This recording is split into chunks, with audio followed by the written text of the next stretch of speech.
அஸ்ஸலாம் அலைக்கும் அல்லாஹும்ம சல்லி அலா முஹம்மதின் வாலாலி முஹம்மதின் ஹமா சல்லக்த அலா இப்ராஹிம வாலாலி இப்ராஹிம இன்னக்க ஹமீதுல் மஜீத். அல்லாஹும்ம பாரி அலா முஹம்மதின் வாலாலி முஹம்மதின் ஹமா பரக்கத்த அலா இப்ராஹிம வாலாலி இப்ராஹிம இன்னக்க ஹமீதுல் மஜீத். எல்லோரும் எப்படி இருக்கீங்க? நல்லா இருக்கீங்களா? எல்லோரும் நல்லா இருக்கு. அல்லாஹ்விட்ட நான் அதிகமாக துவா செய்கிறேன். இன்றைக்கி நம்ம பார்க்க போகிற தலைப்பு என்னன்னு கேட்டிங்கன்னா, அல்லாஹ் ஏன் நம்ம துவாவை ஏற்றுக்கிற மாட்டேங்கிறான். நம்ம என்ன செய்கிறோம்? அதிகமாக தொழுகிறோம், குரான் ஓதுகிறோம், திக்ரு பண்ணுறோம். அல்லாஹ்ட்ட நம்ம என்ன செய்கிறோம்? அதிகமாக துவா செய்கிறோம். ஆனால் துவா சில சமயத்தில் நமக்கு ஏற்றுக்கொள்ள மாட்டேங்குது. நம்ம நினைக்கிறது கிடைக்க மாட்டேங்குது. நம்ம அதனால் என்ன செய்கிறோம்? மனசு உடைஞ்சு போயிடும். ஆனால் உண்மையிலே அல்லாஹ் என்ன செய்கிறான்? ஒருபோதும் துவா புறக்கணிக்க மாட்டான். அதாவது குரானில் பார்த்திங்கன்னா அல்லாஹ் என்ன சொல்கிறான்னு கேட்டிங்கன்னா, உங்கள் இறைவனை நீங்கள் அழையுங்கள், அவன் உங்களுக்கு பதிலளிப்பான். சூரா பார்த்திங்கன்னா அல் மூமினில் 40வது அத்தியாயத்தில் 60வது வசனமாக அல்லாஹ் அப்படி சொல்கிறான். அப்படின்னா சில சமயங்களில் துவா என்ன செய்யாது? நிறைவேறாமல் இருக்கிறதுக்கு என்ன காரணங்கிறது இன்ஷால்லா நம்ம தெரிஞ்சுக்கலாமா? 10 காரணங்களை. முதலாவது விஷயம் நம்ம என்ன கேட்கணும்னா, துவாவை நம்ம எப்படி செய்யணுங்கிறது இன்ஷால்லா நம்ம தெரிஞ்சுக்கலாமா? அல்லாஹ்வோட தூதர் நபிகள் நாயகம் ஸல்லல்லாஹு அலைஹி வஸல்லம் சொன்னாங்க, துவா செய்கிறதுக்கு முன்னுக்க ஃபஸ்ட்டு நம்ம அல்லாஹ்வை புகழணும். இப்போ அல்லாஹ்வுக்கு திருநாமங்கள் இருக்குது, அதை சொல்லி நம்ம அல்லாஹ்வை புகழலாம். இல்லை அல்கம் சூறாவே எடுத்துக்கலாம். அல்கம் சூறாவை ஓதிட்டு நபி ஸல்லல்லாஹு அலைஹி வஸல்லம் மீது ஸலவாத் ஓதணும். அல்லாஹ்வோட தூதர் சொன்னாங்க, அல்லாஹ்வை புகழாமலும் என் மீது ஸலவாத் ஸலாம் கேட்கக்கூடிய துவா ஏற்றுக்கொள்ளப்படாது. இதெல்லாம் செஞ்சுட்டு நம்ம இரு கரங்கள் ஏந்தி நம்ம என்ன செய்யணும்? அல்லாஹ்வோட துவா செய்யணும். இதுதான் துவாவோட வழிமுறை. சரி, அப்படி ஏன் நம்ம துவா ஏற்றுக்கொள்ளப்பட மாட்டேங்குதுன்னு விஷயங்களை தெரிஞ்சுக்கலாமா? ஃபஸ்ட்டு கேட்டிங்கன்னா, பாவத்தால் நம்ம இதே என்ன செய்யுது? கருப்பாகி விடுவது. நபி ஸல்லல்லாஹு அலைஹி வஸல்லம் சொன்னார்கள், ஒரு மனிதன் ஹராமானதை சாப்பிட்றான், ஹராமான உடை அணிகிறான், அவனோட துவா எப்படி ஏற்றுக்கொள்ளப்படும்னு நபி ஸல்லல்லாஹு அலைஹி வஸல்லம் சொல்கிறாங்க. முஸ்லீமில் 10,005வது ஹதீஸாக இடம்பெற்றிருக்கு. நம்ம உணவும் வருமானமும் ஹலாலாக இருக்கணும். இப்போ ஒரு மனிதன் என்ன தான் அழுது துவா செஞ்சாலும், கஷ்டப்பட்டு கேட்டு அல்லாஹ்ட்ட துவா செஞ்சாலும், அவனோட வருமானம் அவன் என்ன இது மூலமாக வருமானம் உதாரணத்துக்கு பார்த்திங்கன்னா, மதுக்கடையில் வேலை செய்கிறான், இல்லைன்னா விபச்சாரம் பெண்களை வச்சு பண்ணுறான், இல்லை சூதாட்ட பிஸ்னஸ் பண்ணுறான்னா அதில் வர்ற வருமானம் அந்த என்ன செய்யும்? அந்த துவா ஹராமானது. அவன் உணவு, உடை, சாப்பிடு எல்லாமே அப்படி அவனோட துவா ஏற்றுக்கொள்ளப்படும். இது முதல் விஷயம். அடுத்து பார்த்திங்கன்னா, அதே மாதிரி கேட்டிங்கன்னா, ஃபஸ்ட்டு நம்ம பார்த்தோம்ல, அது அந்த மாதிரி பாவமாக சாப்பிட்டு நம்ம இதே கருப்பாயிடுது. அதேமாதிரி ஹராமான வருமானமும் இதுக்கு காரணமாக இருக்குது. அதாவது ஹராமான சம்பாதித்து உடம்பை வளர்த்த மாமிசத்தை அல்லாஹ் ஏற்றுக்கொள்ள மாட்டேன். அப்போ திருமதியில் இடம்பெற்றிருக்கு. அடுத்து கேட்டிங்கன்னா, பொறுமை இல்லாமல் இருக்கிறது. நபி ஸல்லல்லாஹு அலைஹி வஸல்லம் சொன்னாங்க, சிலர் சொல்லுவாங்க, நான் எத்தனை தடவை துவா செஞ்சாலும் அல்லாஹ் என்னோடய துவாவை ஏற்றுக்கொள்ளவே மாட்டேன். அதனால் நான் என்ன செய்கிறது? அல்லாஹ்வை நான் வணங்குறதும் இல்லை, தொழுகிறதும் இல்லை, துவா செய்கிறதும் இல்லைன்னு சொல்லுவாங்க. நபி ஸல்லல்லாஹு அலைஹி வஸல்லம் அவர்கள் சொன்னார்கள், ஒரு மனிதன் அவசரப்படாமல் இருந்தால் அல்லாஹ் அவன் துவாவை ஏற்றுக்கொள்வான். இது புகாரில் 6340வது ஹதீஸாக இடம்பெற்றிருக்கு. அதுக்கடுத்து பார்த்திங்கன்னா, 4வது விஷயம் என்னென்னு கேட்டிங்கன்னா, அல்லாஹ் என்ன செய்கிறது? அல்லாஹ் கேட்குறான்ங்கிற நம்பணும். அல்லாஹ் நம்ம அழைக்கும்போது முழு நம்பிக்கையுடன் நம்மளை அழையுங்கள். அல்லாஹ்வே அழைக்கும்போது முழு நம்பிக்கையுடன் அழையுங்கள். இது திருமதியில் இடம்பெற்றிருக்கு. நபி ஸல்லல்லாஹு அலைஹி வஸல்லம் அவர்கள் சொன்னாங்க, நம்பிக்கை இல்லாமல் துவா செய்தால் ஏற்றுக்கொள்ளப்பட மாட்டேங்குது. இப்போ பொதுவாக நம்ம ஒரு தேவையை அல்லாஹ்ட்ட கேட்குறோம். யா அல்லாஹ், எனக்கு இந்த மாதிரி என்ன செய்ய, எனக்கு பிள்ளை குழந்தை பாக்கியத்தை கொடு, எனக்கு வருமானத்தை கொடு, எனக்கு உடம்பு பாக்கியத்தை கொடு, இப்படி பல தேவைகளை நம்ம கேட்குறோம். ஆனால் உள் மனசுக்குள்ளே நம்ம என்ன நினைக்கிறோம்? நமக்கு அல்லாஹ் தருவானா, நமக்கு தரமாட்டானா அப்படி நம்பிக்கை இல்லாமல் என்ன செய்யக்கூடாது? என்னோட ரப்பு எனக்கு தருவான்ங்கிற நம்பிக்கையோடு நம்ம துவா செய்யணும். பொதுவாக பார்த்திங்கன்னா, நபி ஸல்லல்லாஹு அலைஹி வஸல்லம் அவர்களாக இருக்கட்டும், மற்ற நபிமார்களாக இருக்கட்டும், அவங்கள சார்ந்த சஹாபாக்களாக இருக்கட்டும், எல்லாருமே அல்லாஹ்ட்ட இரு கரங்கள் ஏந்தி தான் துவா செய்தார்கள். ஃபஸ்ட்டு அவங்க செய்த பாவங்களை நம்ம துவா செய்கிறதுக்கு முன்னுக்கு நம்ம கையேந்தி நம்ம தெரிந்தும் தெரியாமலும் அறிந்தும் அறியாமலும் செய்த பாவத்தை நினச்சி நம்ம அல்லாஹ்ட்ட என்ன செய்யணும்? மன்னிப்பு கேட்கணும். மன்னிப்பு கேட்டுட்டு நம்ம என்ன செய்யணும்? நம்ம தேவைகளை கேட்கணும். அது மட்டும் இல்லாமல் என்னென்னு கேட்டிங்கன்னா, நம்ம முழு நம்பிக்கையோடு கேட்கக்கூடியவங்களா இன்ஷா அல்லாஹ் இருக்கணும். அதாவது கேட்டிங்கன்னா, பிறரை துன்புறுத்துறது, அதாவது ஒருவரின் இதயத்தை கஷ்டப்படுத்துனோம்னா, அல்லாஹ் நம்ம துவாவ தள்ளி வைப்பான். இப்ப நம்ம வந்து நம்ம கீழ வேலை செய்றவங்க, நம்மள சார்ந்தவங்கள மனநோக வைக்கிறோம், கஷ்டப்படுத்துறோம், வேதனைப்படுத்துறோம்.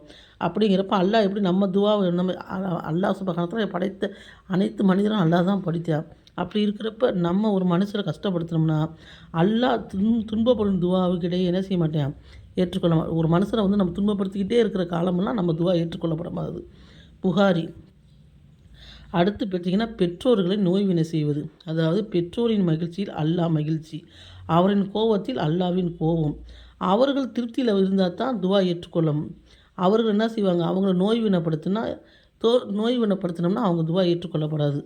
அப்போ தாய் தந்தையருக்கு செய்ய வேண்டிய கடமைகளையும் அவங்க மனசு நோகாம நம்ம பார்த்துக்கிறணும். அப்போ தான் அல்லாஹ் சுப்ஹானஹு வ தஆலா நம்மளோட துவாவை ஏற்றுக்கொள்வான். இன்றைக்கி பெரும்பாலான வீட்டில் நடக்கிறது தாய் தப்பனை கஷ்டப்படுத்துறது, வேதனைப்படுத்துறது. முந்திலாம் கல்யாணத்துக்கு பின்னுக்கு அடிச்சு, இப்போ கல்யாணத்துக்கு முன்னுக்கே பிள்ளைங்க பாதுகாக்கட்டும். இப்போ என்ன செய்கிறாங்க, தாய் தப்பன் மனசை கஷ்டப்படுத்துகிறாங்க. அப்படி செய்யக்கூடாது. அடுத்து பார்த்திங்கன்னா, நமக்கு தீமை செய்யக்கூடிய விஷயத்தில் அல்லாஹ்வே தடுக்கிறது. அதாவது நீங்கள் ஒரு ஒரு விஷயத்தை வந்து கேட்குறீங்க, அது உங்களுக்கு தீமையாக இருந்தால் அல்லாஹ் அதை தள்ளி வைப்பான். சூரா அல் பக்ரால 2வது அத்தியாயத்தில் 216 வசனமாக அல்லாஹ் சொல்கிறான்.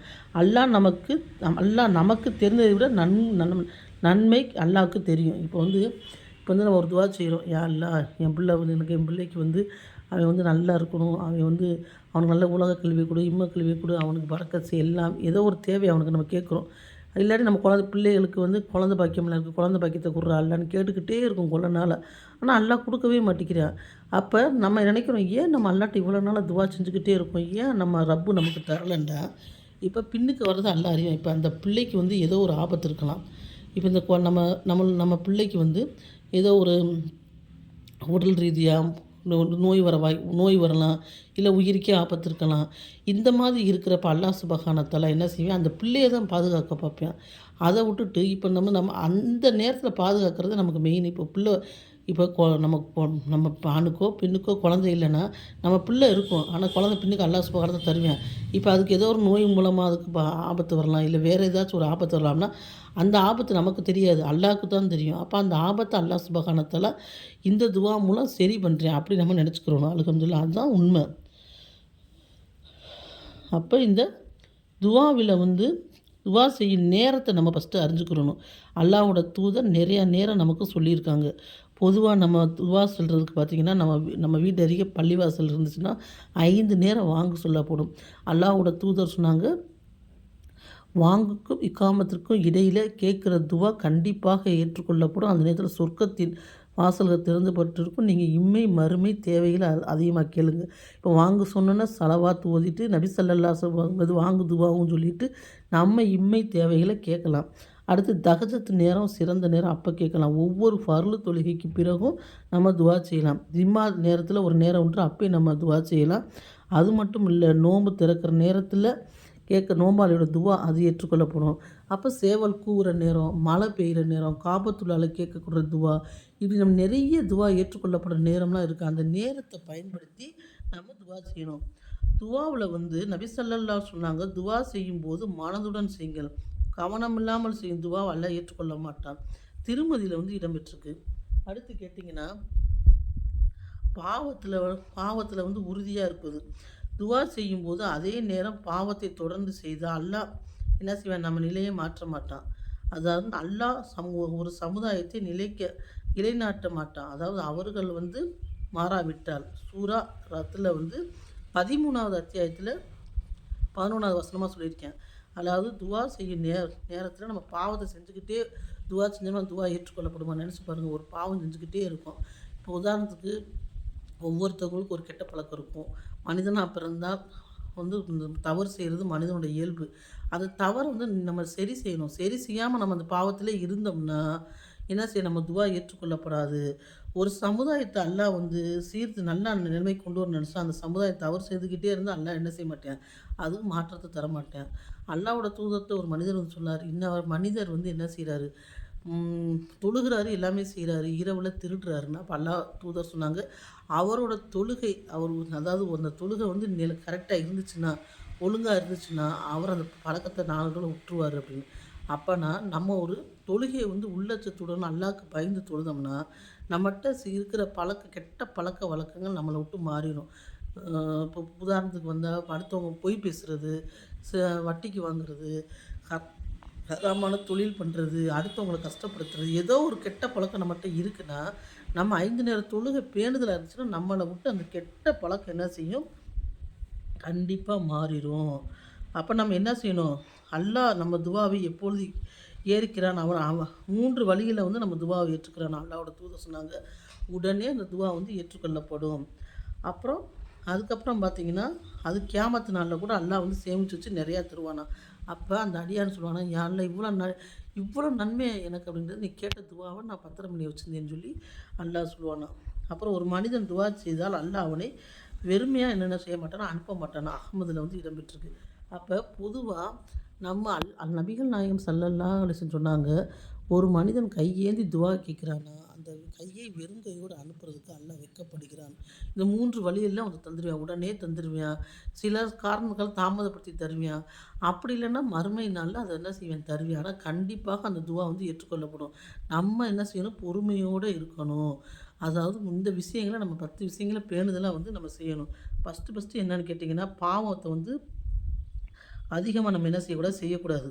பாவம் செஞ்சு செஞ்சு நம்ம இதயத்தில வந்து கரும்புள்ளிகள் வந்து விழுந்துருது. அப்போ நம்ம என்ன செய்யக்கூடாது? பாவத்த அதிகமா செய்யக்கூடாது. ஹராமான சம்பாதியத்தில சாப்பிட்றது, உடை வாங்குறது அதுவும் நம்ம செய்கிறனால துவா ஏற்றுக்கொள்ளப்படாது. நம்ம துவா செஞ்சு செஞ்சு நமக்கு மன கஷ்டமாயிருது. அதிகமா நம்ம துவா செஞ்சுக்கிட்டே இருக்கோம். நம்ம துவா ஏற்றுக்கொள்ளப்படும் நம்பிக்கை இழக்கக்கூடாது. அல்லாஹ் நம்ம துவாவெல்லாம் கேட்பானாங்கிறதும் கூட நம்ம என்ன செய்யக்கூடாது? அதான் அல்லாஹ் நம்ம துவாவெல்லாம் வந்து கேட்பானா, நமக்கு அல்லாஹ் தருவானான்னு சந்தேகப்படக்கூடாது. பிறர் பிற மனிதர்களை துன்பப்படுத்திக்கிட்டும், கஷ்டப்படுத்திக்கிட்டும், வேதனைப்படுத்திக்கிட்டும் நம்ம துவா செஞ்சோம்னா துவா ஏற்றுக்கொள்ளப்படாது. பெற்றோர வந்து நம்ம என்ன செய்யக்கூடாது? நோய்வினை செய்யவே கூடாது. அதே மாதிரி நமக்கு தீமை செய்யக்கூடிய விஷயத்துல அல்லாஹ்வை வந்து நம்ம என்ன செய்யணும்? இப்ப நமக்கு தீமை செய்யக்கூடிய ஒரு விஷயத்துல அல்லாஹ் என்ன செய்றான்னு தடுக்கிறான். நீங்க ஒரு விஷயத்த வந்து அதாவது நம்ம துவா செய்றோம். நமக்கு வந்து ஒரு ஆபத்து வருதுன்னா, அந்த ஆபத்ததையும் அல்லாஹ் வந்து தடுக்கக்கூடியவனா இருக்கான். அடுத்து கேட்டிங்கன்னா, துவா சரியாக இல்ல. துவா வந்து சரியாக இல்லன்னா, நம்ம என்ன செய்யணும்? துவா செய்யக்கூடிய நேரங்கள தேர்ந்தெடுக்கணும். இதே மெயினான விஷயம். எப்பப்ப துவா ஏற்றுக்கொள்ளப்படும்னு. அடுத்து துவா செய்றப்ப மனசே இல்லாம, நம்ம இங்க துவா செஞ்சுக்கிட்டு இருப்போம். நம்ம மனசு எங்கேயோ இருக்கும். அந்த மாரி செய்யக்கூடாது. அதே மாரி பாவம் செஞ்சுக்கிட்டே நம்ம என்ன செய்யக்கூடாது? துவா செய்யக்கூடாது. இந்த மாதிரி விஷயங்கள நம்ம என்ன செய்யணும்? கவனத்தில வைக்கணும். அப்புறம் நம்ம இதெல்லாம் செஞ்சுட்டு, என்னோட துவா வந்து ஏற்றுக்கொள்ளப்படலையே! அல்லாஹ் வந்து என் துவாவ கபூலாக்க மாட்டிக்கிறானே! அப்படின்னு நம்ம கவலைப்படுறோம். அல்லாஹ் பாதுகாக்கட்டும். நம்ம நம்ம வந்து வாழ்க்கையில வந்து இந்த விஷயங்கள்ல பேணுதலா இருந்தோம்னா, நம்ம துவா நெனச்சு பாருங்க. சஹாபாக்களா இருக்கட்டும், நபி ஸல்லல்லாஹு அலைஹி வஸல்லம் இருக்கட்டும், நபிமார்களா இருக்கட்டும், எல்லாரும் தன்னோட இறைவன்ட்ட தான் கையேந்தி துவா செஞ்சாங்க. அவங்களோட துவா ஏற்றுக்கொள்ளப்படலையா? அல்லாஹ் அவங்களுக்கு குடுக்கலையா? ஏன் சுலைமான் நபி அலைஹிஸ்ஸலாம், தாவூது நபி அலைஹிஸ்ஸலாம் துவாவை ஏற்றி அவங்களுக்கு உலகத்தையே ஆட்சி செய்யக்கூடிய பணபலத்த குடுக்கலையா? அதே மாரி ஜக்கரியா நபி துவாவை ஏற்றுக்கிட்டு அவங்களுக்கு குழந்தை பாக்கியத்த குடுக்கலையா? நபி ஸல்லல்லாஹு அலைஹி வஸல்லம் துவாவை ஏற்று அவங்க வந்து என்ன செய்யலையா? பத்ர் போர்ல வந்து ஜெயிக்க வைக்கலையா? எல்லாமே துவா தான். நம்ம துவாவ எப்படி கேட்குற முறைன்னு ஒண்ணு இருக்கு. ஒவ்வொரு ஃபர்லு தொழுகைக்கு பிறகும் நம்ம மனச ஒருமைப்படுத்தி, இரு கரங்கள் ஏந்தி, அல்லாஹ்ட்ட நம்ம வந்து பேசுற மாதிரி நம்ம கேட்கணும். இப்போ வந்து நமக்கு ஒரு தேவை இருக்கு. இப்போ கணவன்ட்டயோ, இல்ல பிள்ளைகட்டயோ, இல்ல நம்ம பெற்றவங்கட்டயோ நம்ம கேட்குறதுக்குன்னா என்ன செய்வோம்? அவங்க பக்கத்துல உட்காந்து என்ன செய்வோம்? "ஏங்க எனக்கு இந்த மாதிரி வேணும்." அப்படின்னு என்ன செய்வோம்? அவங்க வாங்கி தந்துருவாங்க நம்பிக்கையில கேட்குறோம்ல. அது மாதிரி உங்க அல்லாஹ்ட்ட நீங்க அதாவது அதிகாரமா கேட்காதீங்க. அல்லாஹ்ட்ட வந்து அதிகாரம் பண்ணா ஒண்ணுமே நடக்காது. இத தான் தான்னு சொல்லி கண்டிப்பா கேட்காதீங்க. ஆனா, இரு கரம் ஏந்தி, யா அல்லாஹ் எனக்கு இப்படி தேவை இருக்கு. உங்களுக்கு கண்ணீரே வராட்டி, கண்ணீர் வர்ற மாதிரி கூட ஆக்ஷன் பண்ணி கூட அல்லாஹ்ட்ட கேளுங்க. இரு கரம் ஏந்தி, யா அல்லாஹ் எனக்கு இப்படி தேவை இருக்கு. அதில எது நல்லதோ எனக்கு நீ தா. அப்படின்னு சொல்லி துவா செய்யுங்க. நம்ம நபிமார்கள்லாம் துவா தான் செஞ்சாங்க. மூசா அலைஹிஸ்ஸலாம் செஞ்சாங்க. எத நீ நல்லதுன்னு விரும்புறியோ, அந்த நல்லவற்றை எனக்கு குட்றா அல்லாஹ்ன்னு அவங்க கேட்டாங்க. அப்ப நம்ம துவா செய்யும்போது, இத குடு, அத செய்யின்னு நீங்க அதிகாரமா கேட்காதீங்க. அதில உள்ள நல்லதும், கெட்டதும் நீங்க அறிய மாட்டீங்க. அல்லாஹ் ரப்பு மட்டும் தான் அறிவான். அப்ப நீங்க இப்படி துவா செய்யுங்க. யா அல்லாஹ் எனக்கு இம்மையிலும் நல்லதை தருவாயாக, மறுமையிலும் நல்லதை தருவாங்க. மேலும் நரக நெருப்பை விட்டு எங்களை பாதுகாப்பாய்ன்னு துவா செய்யுங்க. அது மட்டும் இல்ல, நீங்க துவா செய்கிறப்ப அல்லாஹ்வை புகழ்ந்து, அதாவது அல்லாஹ்வை புகழணும், நபி ஸல்லல்லாஹு அலைஹி ஸலவாத் ஓதணும். உங்களை சார்ந்தவர் உங்க உடன்பிறப்பு அனைவருக்கும் அவங்க ஏதாவது சொல்லியிருப்பாங்க. அந்த துவாவை கேட்டுட்டு அவங்களுக்காக துவா செய்யும்போது மலக்குமார்கள் ஆமீன் சொல்றாங்க. நீங்க மற்றவங்களுக்காக துவா செய்றனால உங்களுக்காக மலக்குமார்கள் துவா செய்றாங்கன்னு அல்லாஹ்வோட தூதர் சொன்னாங்க. அதெல்லாம் பேணி நீங்க கண்டிப்பா செஞ்சீங்கன்னா உங்க துவா ஏற்றுக்கொள்ளப்படும். அப்படியே ஏற்றுக்கொள்ளப்படலனா நீங்க கவலைப்படாதீங்க. ஏதோ ஒரு உங்களுக்கு வர்ற ஆபத்துலேருந்து அல்லாஹ் உங்கள பாதுகாத்து அந்த துவாவை பிற்படுத்தி வச்சிருக்கான்னு நினச்சிக்கோங்க. ஆனால் கண்டிப்பாக இரு கரங்கள் ஏந்தி கேட்ட துவாவை அல்லாஹ் ஒருபோதும் மறுப்பதில்லை. இந்த 10 விஷயங்களை தவிர்த்து நம்ம ஹராமான உணவுல சாப்பிட்றது, ஹராமான உடைய ஒன்று போட்டுக்கிட்டு இதெல்லாம் இருந்தோம்னா துவா ஏற்றுக்கொள்ளப்படாது. மனசுல நோகடிக்கிறது. இந்த 10 விஷயங்கள தவிர்த்து நீங்க கண்டிப்பா துவா செய்யுங்க. அல்லாஹ் ஏற்றுக்கொள்ளுவான். யா அல்லாஹ் எங்கள் முஸ்லீமாக பிறந்த எங்கள் ஆண், பெண் அனைவரோட துவாவை நீ ஏற்றுக்கொள்வாயா. நாங்கள் தெரிந்தும் தெரியாமலும் அறியாமலும் செய்த எல்லா பாவத்தையும் மன்னித்து எங்களுக்கு இம்மையிலும் மறுமையிலும் நலனே வழுவாய். என்னோட குடும்பத்தாருக்கும் இதை கேட்டுக்கிட்டு இருக்க அனைத்து குடும்பத்தாருக்கும் நீ என்ன செய்வாய், நலனே வழங்குவாய் என்று நான் அதிகமாக துவா செஞ்சு கொடுக்குறேன். இந்த வீடியோ பிடிச்சிருந்துச்சுன்னா லைக் பண்ணுங்கள், மற்றவங்களுக்கு ஷேர் பண்ணுங்கள், சப்ஸ்கிரைப் பண்ண மறந்துடாதீங்க. அஸ்ஸலாமு அலைக்கும் வரஹ்மத்துல்லாஹி பரகாத்துஹு.